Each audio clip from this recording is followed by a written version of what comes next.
Vamos ler a Bíblia? Fique bem então onde você está. Salmo 78, de 3 a 7. Hoje nós vamos falar sobre continuidade. E eu quero aproveitar e indicar esse livro aqui. Antes de pregar, já vou indicar esse livro. Esse livro é de um amigo meu que já pregou aqui algumas vezes, vai pregar aqui ano que vem. Pastor Jackson Antônio. Ele é pastor da Catedral do Avivamento em Londres.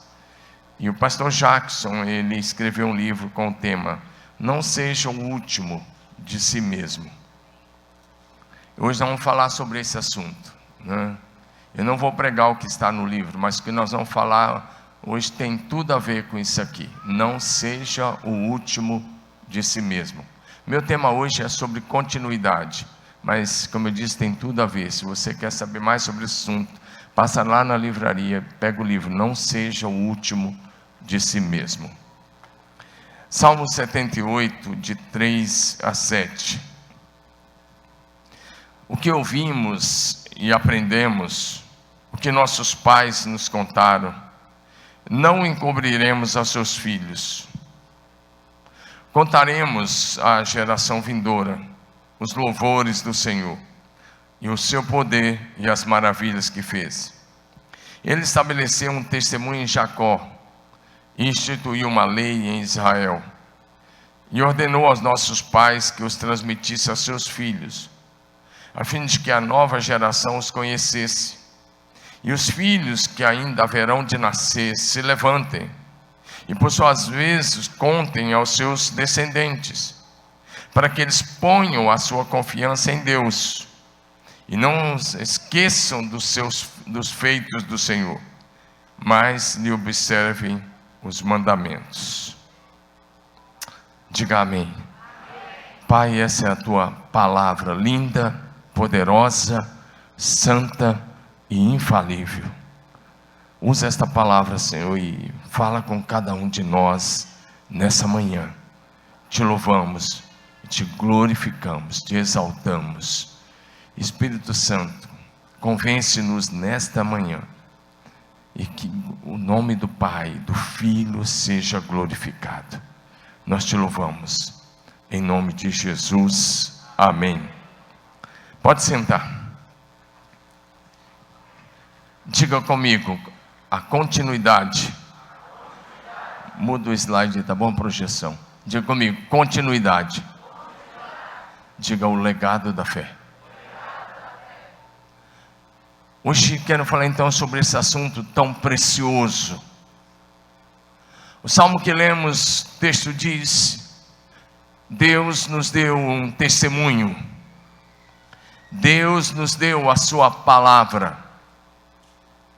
E o autor do salmo diz: isso é para que nós possamos compartilhar com nossos filhos, para que eles compartilhem com os filhos deles, para que a nova geração que ainda haverá de nascer coloque a sua confiança em Deus.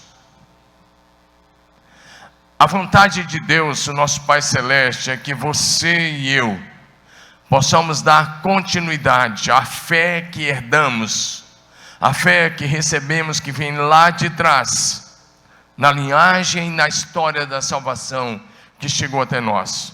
Isso porque Deus não quer que a sua fé morra e seja sepultada com você.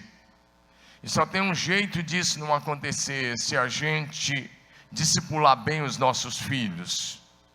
A vontade de Deus é que a sua fé seja transmitida e perpetuada de geração em geração, através de toda a sua descendência para sempre.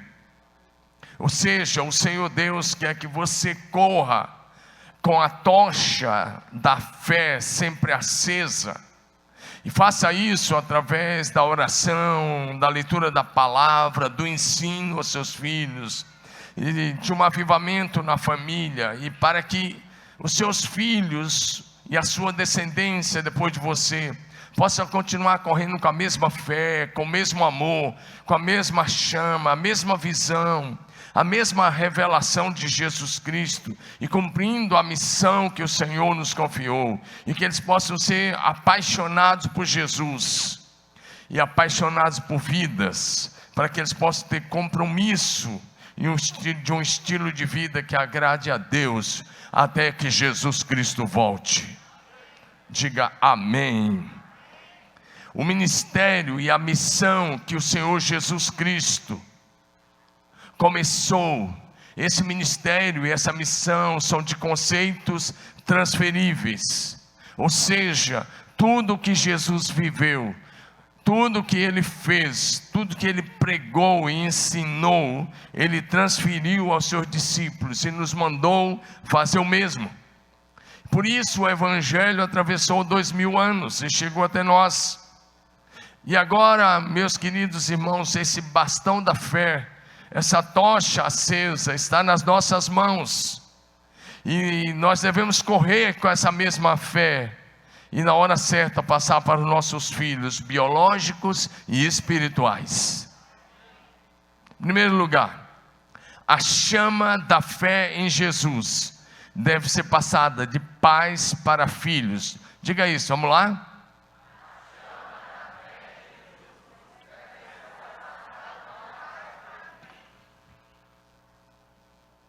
A chama da fé, essa fé que não nasceu em nós, mas que vem lá de trás. Se a gente olhar a linhagem da salvação, ela está lá de trás, desde os primórdios. É da vontade de Deus que os pais sejam pessoas de fé, de oração, que vivam um poderoso avivamento, que pratiquem o discipulado dentro de suas casas, e que passe essa chama para os seus filhos, para que eles continuem servindo a Jesus com fidelidade e transmitindo essa mesma fé às futuras gerações. Participa comigo da mensagem hoje de manhã, tá, irmão?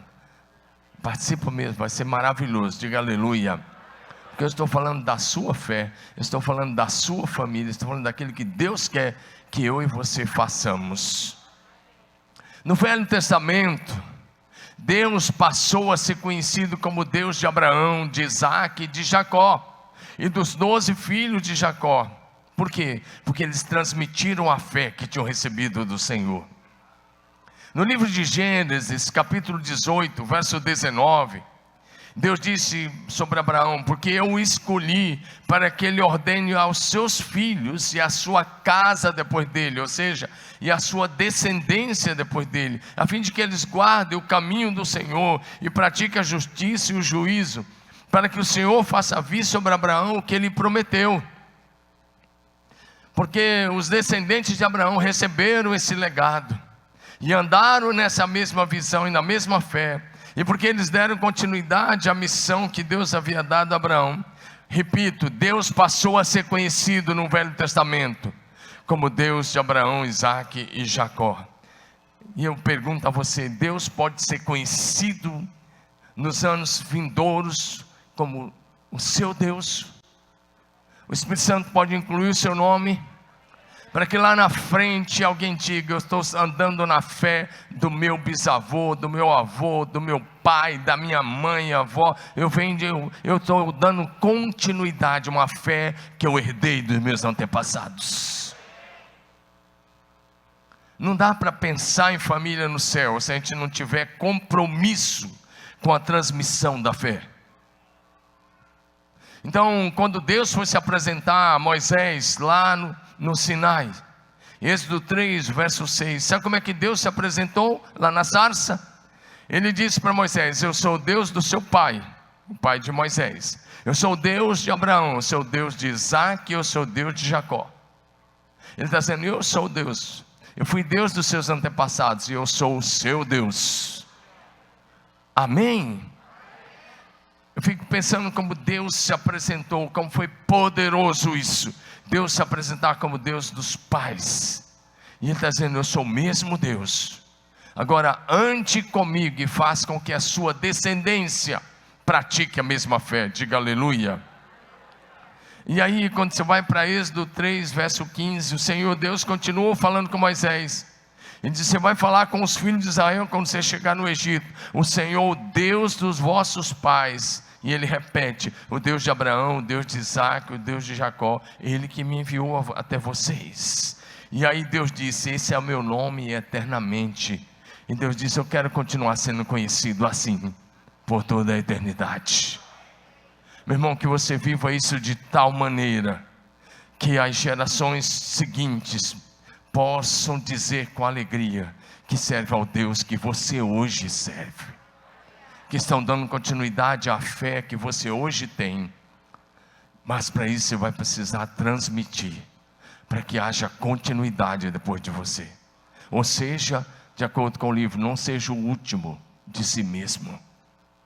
E só tem um jeito de você não ser o último: é você transmitir essa fé todos os dias. Diga aleluia. Eu vou voltar a falar num ponto que eu tenho tocado nesses dias. Sempre que você lê na Bíblia Sagrada a genealogia de Jesus Cristo, é algo que a gente não gosta, que a gente até pula. E eu fiz isso muitas vezes. Eu já tinha lido mesmo, às vezes chegava ali, eu pulava. E eu falei para vocês um dia mais uma vez eu ia pular. Eu cheguei ali e falei: genealogia. Quando é de Mateus, que só tem alguns versículos, beleza. Mas quando você está lá em 1 Crônicas, capítulo 1, 2, 3, 4, 5, 6, meu Deus, tem mais de 600 nomes lá. E mais uma vez eu já ia pular, então já tinha virado as páginas da Bíblia. E de repente o Espírito Santo começa a falar comigo. Começou a dizer: o que você está fazendo, rapaz? Eu falei: estou pulando a genealogia. Ele falou: por quê? Eu falei: porque eu não gosto. Eu não vou ficar nessa aí de ficar, fulano gerou isso, ele gerou. Só tem uma coisa boa lá no meio, que é quando fala do Jabes, que ele foi mais ilustre que os seus irmãos e orou, aquela coisa lá que você já conhece. E o Espírito Santo falou: leia. Eu falei: tá bom, eu vou ler. E eu li. Ele falou: e aí, entendeu? Eu falei: não. Ele falou: lê de novo.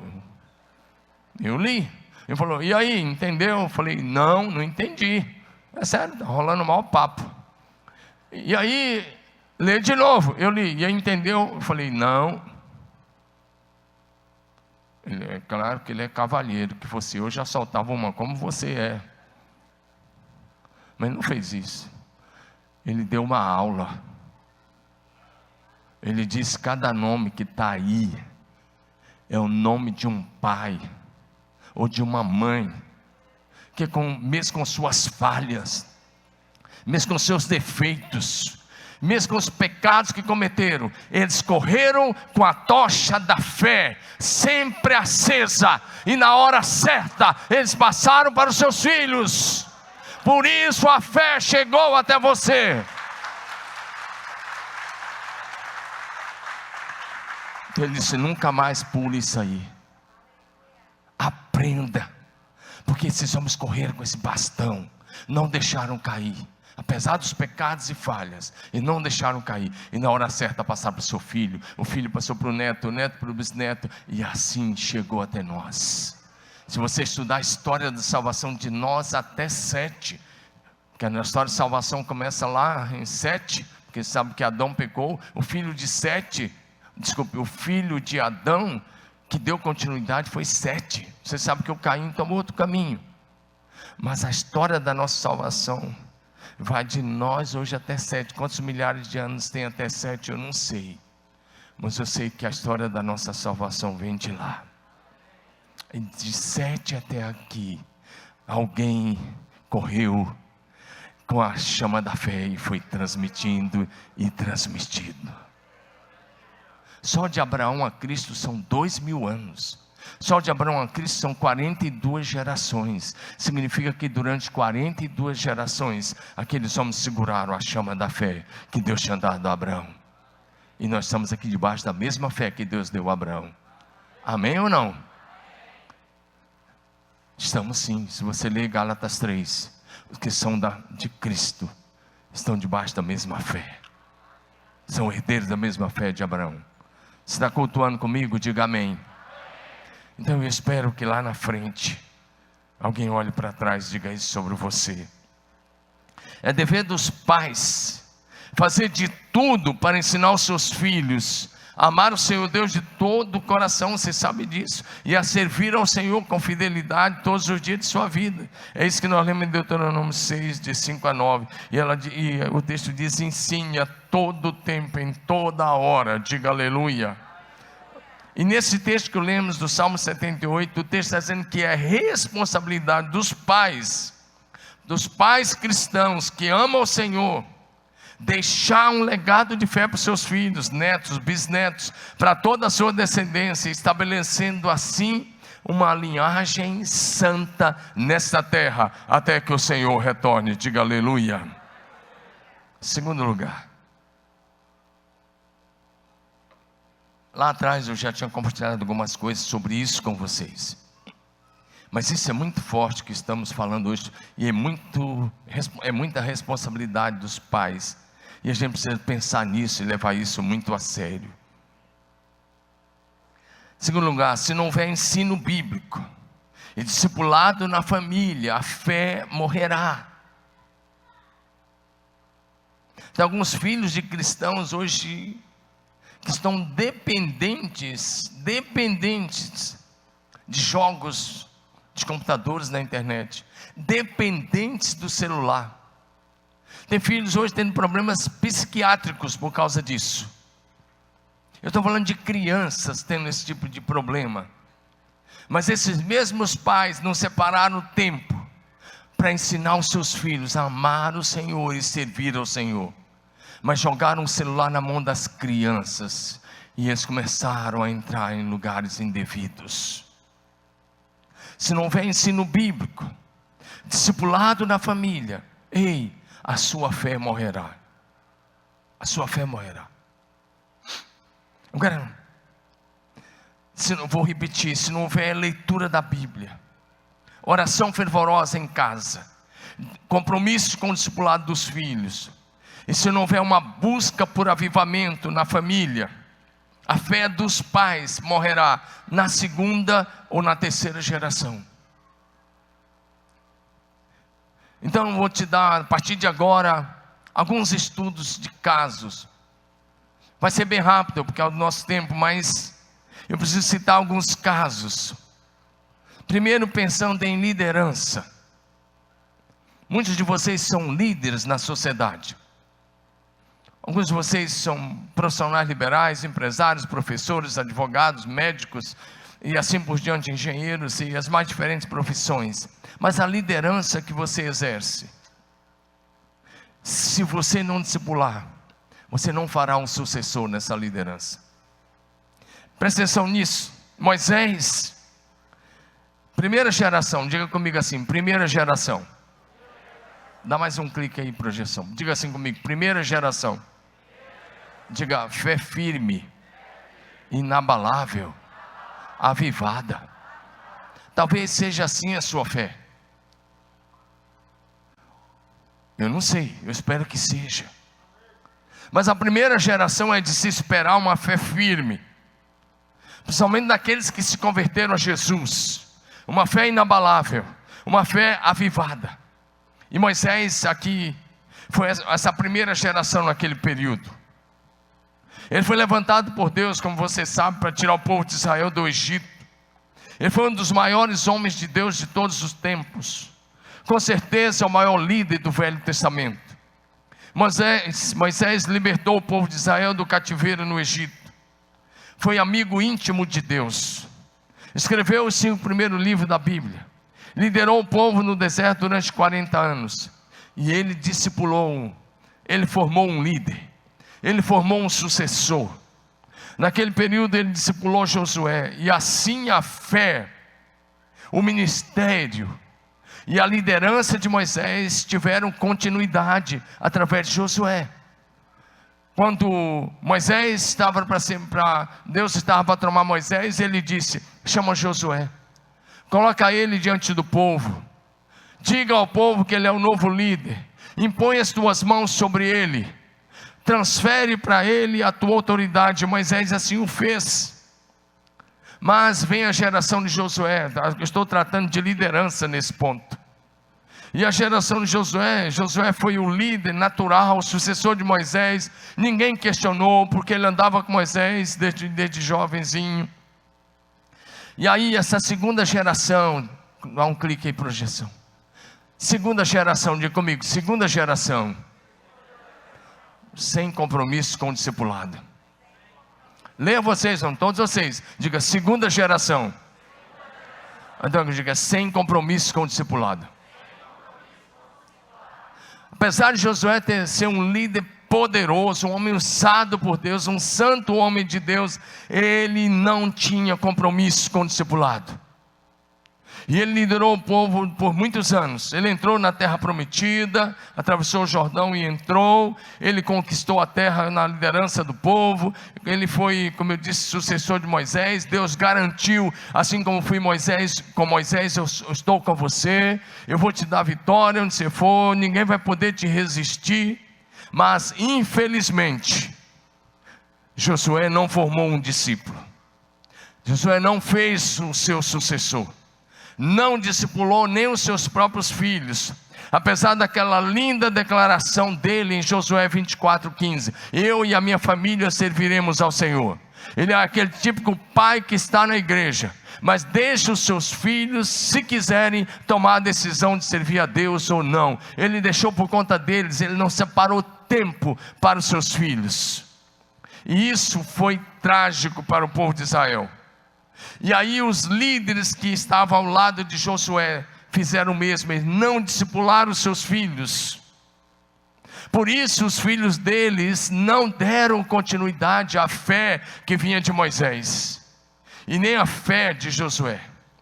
E aí nós entendemos uma coisa, que a liderança de Josué, e o seu ministério, e as suas conquistas, e tudo que ele fez, foram sepultados com ele e com os seus líderes.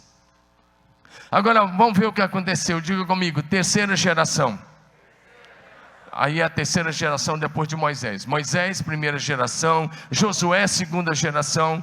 Agora os filhos de Josué e dos seus líderes, terceira geração. Diga comigo, terceira geração. Diga, fé fria, morta, os mortos espirituais. Isso é seríssimo, que isso está aí na palavra de Deus para a gente aprender. Os filhos de Josué e os filhos dos homens que lideraram a nação ao lado dele, essa geração já cresceu na terra prometida. Essa geração viveu o cumprimento das promessas de Deus ao povo de Israel. Porém, eles não foram discipulados pelos seus pais, não receberam o legado da fé dos seus pais. Por isso a Bíblia vai dizer que eles não conheciam a Deus, nem o que Deus havia feito a Israel. Então o que aconteceu? Essa geração deixou o Senhor, essa geração se tornou idólatra, essa geração serviu outros deuses, essa geração caiu em grave pecado. Vamos ler isso em Juízes capítulo 2, versos de 7 a 12. Juízes 2, de 7 a 12. O povo prestou cultos ao Senhor durante toda a vida de Josué. Preste atenção nisso. E dos líderes que sobreviveram a Josué, que tinham visto os grandes feitos de Deus. Tinha visto no deserto, durante os 40 anos, o mar vermelho se abrir, o maná cair do céu, a água brotar da rocha, a nuvem sobre eles de dia, a coluna de fogo de noite, as vestes não se envelhecer, os pés não incharem, e assim por diante. O povo serviu enquanto essa geração viveu, mas essa geração morreu. E o texto diz: Josué, filho de Num, servo do Senhor, morreu com a idade de 110 anos. Foi sepultado na terra da herança, da sua herança, em Timnat-Heres, no monte Efraim, ao norte do monte Gaás. Agora, preste atenção nisso aqui. Essa é uma das partes mais tristes quando você está falando de continuidade da fé, de legado da fé. Depois que toda aquela geração foi reunida, ou seja, morreu, foi reunida a seus antepassados, levantou-se uma nova geração que não conhecia o Senhor, nem o que ele havia feito a Israel. Então os israelitas fizeram o que o Senhor reprova, prestaram culto aos Baalins, Abandonaram o Senhor, o Deus dos seus antepassados, que haviam tirado do Egito, e seguiram e adoraram vários deuses dos povos ao seu redor, provocando a ira do Senhor. Meu Deus, esses pais não transmitiram através do discipulado, e os seus filhos se perderam. Ei, olha para mim, pai, essa é uma hora de você despertar, essa é uma hora de você acordar, essa é uma hora de você voltar a levar muito a sério o ensino bíblico aos seus filhos, a transmissão da fé aos seus filhos, porque você pode até formar seus filhos para ter uma profissão bonita, a ganhar muito dinheiro, a ficar rico, e daí, e eu te pergunto, e se os seus filhos se perderem? A Bíblia diz, de que adianta o homem ganhar o mundo todo e perder a sua alma? Antes de pensar numa profissão rendosa ou rentosa para os seus filhos, pense em transmitir a sua fé para eles. Esteja compromissado em transmitir a fé. Nós estamos falando sobre isso, eu e minha família no céu. Mas eles só irão para o céu se eles experimentarem o novo nascimento, se eles tiverem uma experiência com Deus. E quem é responsável a levar os nossos filhos uma experiência com Deus somos nós. Eu digo sempre, filho de peixe é peixinho, mas filho de salvo não é salvinho. Precisa se arrepender, precisa nascer de novo, precisa conhecer a Jesus Cristo, de com Ele caminhar. Dá um amém, meu irmão? Presta atenção, pai. Já pensou você entrar na glória do céu por toda a eternidade e seus filhos irem para o inferno? Eu estou falando disso com você, pai. Estou falando disso com você, mãe. Isso só não acontecerá se eles tiverem um encontro real, pessoal e prático com Jesus Cristo. Portanto, cada pai que me ouve, em casa e aqui, precisa estar comprometido com o discipulado dos seus filhos, a sentar-se em volta da Bíblia, a colocar a família com a Bíblia aberta e ler a palavra, e levar cada um a uma experiência com Jesus. Posso ouvir um amém? Aquela geração cresceu na terra prometida, mas não deu continuidade à fé de seus pais. Isso foi trágico para o povo de Israel. E a falha maior foram dos pais, que não discipularam os seus filhos. Diga para o seu vizinho assim: não seja o último de si mesmo.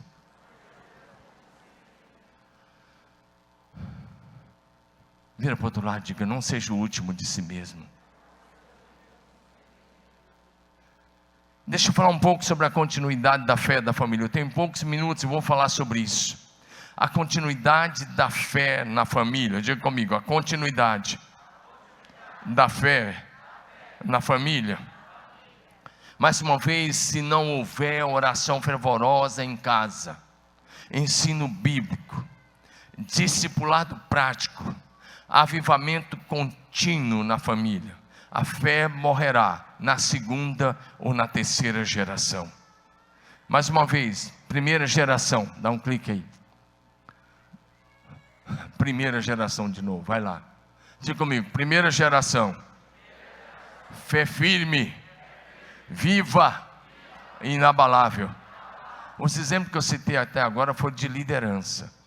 Foi Moisés, Josué e os que vieram depois de Josué. Como houve a quebra do discipulado, houve a quebra na liderança. E essa quebra de liderança ali depois de Josué durou 350 anos. Esse é o período dos juízes. Vinha um juiz e a nação ia bem. Quando aquele juiz morria, a nação caía, porque ele não deixava um sucessor. 350 anos de altos e baixos, um período muito triste da história de Israel. Os inimigos vinham e tripudiavam. Agora, quero olhar para uma família mesmo. Uma família como a minha e como a sua. Quero olhar para uma família. E quero olhar com você um pouco para a família de Davi. Diga: Davi. O grande rei Davi. Ele viveu um poderoso avivamento de adoração. Na Bíblia, depois de Jesus, é claro, ele é insuperável na área de adoração. Em Jerusalém, Davi Você sabe que Davi reinou 7 anos em Hebrom, e depois ele conquistou Jerusalém, transferiu a capital para Jerusalém, e lá em Jerusalém ele levou a Arca da Aliança, colocou um tabernáculo aberto, e ele instituiu os turnos de adoração. Tinha milhares de levitas, sacerdotes, rabinos, músicos, e eles cantavam e adoravam, e ia tendo os turnos, 24 horas por dia. Isso durante o reinado de Davi durou cerca de 33 anos, e durou mais 7 anos do reinado de Salomão, até que o templo de Salomão ficou pronto. Então isso parou, porque a arca foi colocada lá no Santo do Santo, e aí só o sumo sacerdote tinha acesso àquele lugar uma vez por ano. Agora presta atenção, Davi, com esse turno de adoração, ele foi um homem segundo o coração de Deus. Ele, como eu disse, viveu o maior avivamento de adoração que temos na Bíblia. Ele fez o que era certo aos olhos de Deus. Ele agradou o coração do Senhor. E ele terminou aprovado por Deus. A ponto da Bíblia repetir algumas vezes que ele foi um homem segundo o coração de Deus. A ponto de Atos 13:36... o apóstolo Paulo dizer que ele cumpriu todo o propósito de Deus para a sua geração. Um homem que cumpriu o propósito de Deus para a sua geração. Diga amém. Agora diga comigo, segunda geração. Segunda geração. Diga comigo, negligente. Liberal. Presta atenção nisso. Porque vamos ter... com Salomão, depois de alguns anos no poder, é uma fé negligente, uma fé liberal. Salomão começa a fazer o que Deus tinha dito que não era para fazer.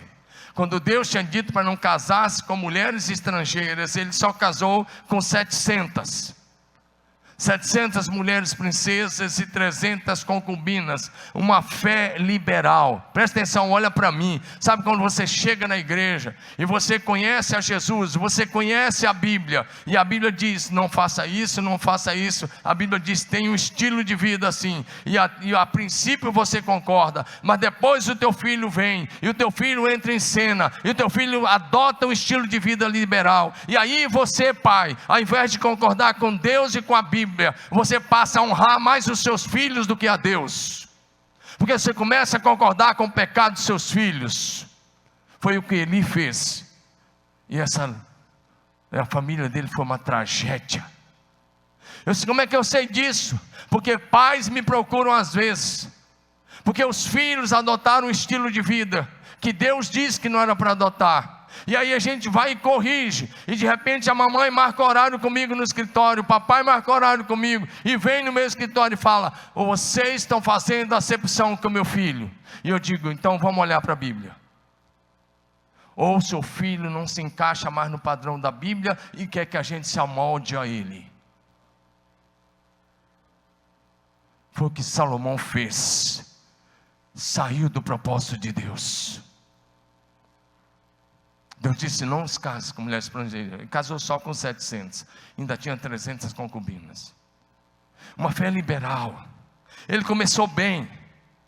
Deus apareceu a ele 2 vezes. Ele construiu o templo do Senhor, foi maravilhoso. Mas com o passar dos anos, presta atenção nisso, que pode estar acontecendo com muita gente aqui. Com o passar dos anos, ele tornou-se espiritualmente morno. Depois, na velhice, ele tornou-se frio. Pior, na velhice ele tornou-se idólatra, e fez o que é mal aos olhos do Senhor. Salomão não terminou bem diante de Deus, ele terminou reprovado. 1 Reis 11, de 1 a 6, depois os versículos 9 e 10. Esse texto, 1 Reis, por favor, projeção, de 11, de 1 a 6.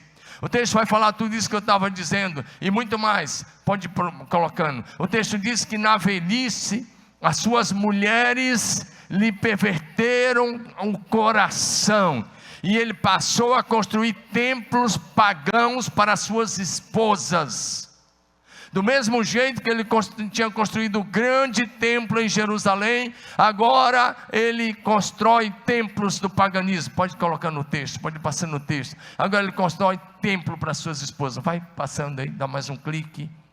E aí, fez o que era mal aos olhos do Senhor. Presta atenção, Salomão é o primeiro homem de quem está escrito, e fez o que era mal aos olhos do Senhor. fez o que era mal. Sabe o que significa isso? Terminou reprovado. Sabe o que significa isso? Ele não honrou a fé que vinha do seu pai. Não honrou. E aí, se você vai colocando esses textos, 1 Reis 11, de 1 a 6, depois o versículo 9 e o versículo 10, terminou reprovado. Sabe quando você adota um estilo de vida liberal? Sabe quando aquilo que a Bíblia chamava de pecado, para você não é mais pecado? Eu vi líderes, essa semana mesmo, infelizmente, eu assisti um vídeo de um homem que foi já um dos maiores líderes do meio evangélico brasileiro, defendendo pecados e situações que anteriormente ele condenava, lá atrás, há muitos anos atrás. E eu fico pensando, o que mudou? Deus mudou, a Bíblia mudou, e a resposta é: Deus não mudou, Ele é o mesmo ontem, hoje e eternamente. O que Ele falou sobre santidade continua de pé, o que Ele falou sobre integridade continua de pé, o que Ele falou sobre pecado continua de pé. Mas esses líderes mudaram, e agora eles querem trazer um Deus light, paz e amor, que não vai mandar ninguém para o inferno, que vai estar todo mundo salvo. Afinal de contas, eles adotaram uma teologia neoliberal, e uma teologia inclusiva, e uma teologia universalista, onde o pecado já não é pecado. Isso já aconteceu lá atrás com Salomão. Agora vamos para o filho de Salomão, terceira geração. Diga comigo, Davi. Vai comigo, Davi. Primeira geração. Diga, Salomão. Segunda geração. Agora diga, Roboão. Terceira geração. Você tem Davi, um homem segundo o coração de Deus. Você tem o seu filho que já não termina bem. Diga comigo, como termina é que conta. Você veio adorar o Deus vivo, diga bonito, como termina é que conta. Diga, melhor do que começar bem é terminar bem, aprovado em Cristo. Salomão não terminou bem. Agora o Roboão, a terceira geração. Diga assim, terceira geração. Diga, mortos espirituais. Diga, perdidos. O cara teve um avô que foi fantástico, um pai que foi o homem mais sábio do mundo da época, mas que não terminou bem. E agora o filho dele, o Roboão, um cara arrogante, orgulhoso, incrédulo, que dividiu a nação. As 12 tribos foram divididas aí, você sabe. O pessoal se reuniu, a liderança das 12 tribos, foram até Roboão e falaram: por favor, baixe os impostos, porque a carga tributária está insuportável. Seu pai colocou uma carga tributária muito alta para manter o seu harém e todo o seu império. E ele disse, me dá 3 dias para pensar. Ele consultou os mais antigos, e os mais velhos falaram, isso mesmo, baixa os impostos e toda essa nação te servirá. E ele já era um homem de 41, 43 anos por aí. Ele consultou os caras que tinham crescido com ele, e esses jovens que tinham crescido com ele falaram, não, aumenta os impostos, fala para eles que o seu dedo mindinho é mais grosso que o lombo dos seus pais. E ele chamou a liderança da nação e disse, não vou abaixar, ao contrário, vou tornar a vida de vocês mais difícil. Meu pai bateu com chicote, eu vou bater com chibata, vou fazer com que vocês sofram. E ele disse isso, meu dedo mindinho é mais grosso que os lombos do meu pai. Aqueles líderes se calaram, saíram dali, e 10 deles tomaram a decisão de se dividir, por causa da arrogância desse rei, e do orgulho desse rei, por causa de uma vida sem o temor de Deus. A nação de Israel tragicamente foi dividida. 10 tribos formaram Israel, o reino do norte. Foram lá no Egito, pegaram um cara que Salomão tinha deportado, chamado Jeroboão, filho de Nebate. Pegaram esse cara, trouxeram e colocaram como rei. E agora Israel virou 2 nações. O reino do norte, 10 tribos. E Roboão ficou só com a tribo de Judá e Benjamim, lá no sul. trágico. 1 Reis 11, 43, depois 12, de 4 a 16, você pode ler isso. Por causa do orgulho, da arrogância, Roboão não deu continuidade à fé que vinha do seu avô, o rei Davi. Ele terminou mal, terminou reprovado. O pessoal do louvor pode subir.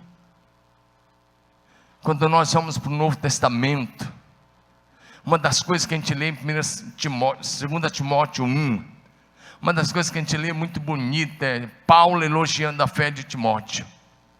E Paulo diz assim: Timóteo, eu quero dar graças a Deus pela sua fé, porque a sua fé é uma fé genuína, é uma fé verdadeira, é uma fé que habitou na tua avó Lloyd, é uma fé que habitou na sua mãe Eunice.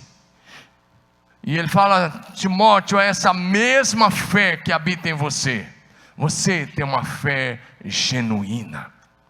Isso é simplesmente maravilhoso. E esse é o projeto de Deus para a minha vida e para a sua vida. Diga aleluia. Diga glória a Jesus.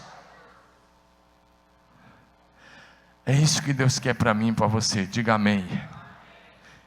Talvez você pergunte: pastor, como é que a gente vai manter essa fé sempre acesa, para que haja continuidade? Primeiro, ame o Senhor Deus de todo o coração. Mantenha diariamente uma vida de oração fervorosa. Pratique o discipulado bíblico e prático com seus filhos.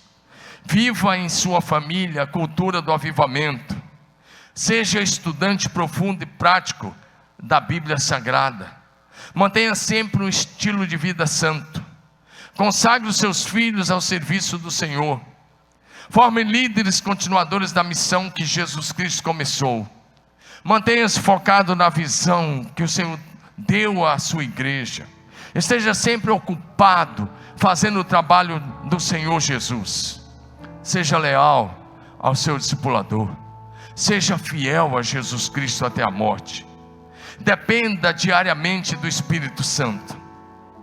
Saiba a hora certa de transferir a tocha da fé, da oração, do discipulado, do avivamento para os seus filhos, netos, bisnetos, para toda a sua descendência. Não seja o último de si mesmo. Que a sua fé não seja sepultada com você, mas que haja continuidade da sua fé, até que Jesus Cristo volte para buscar a sua linda e maravilhosa igreja.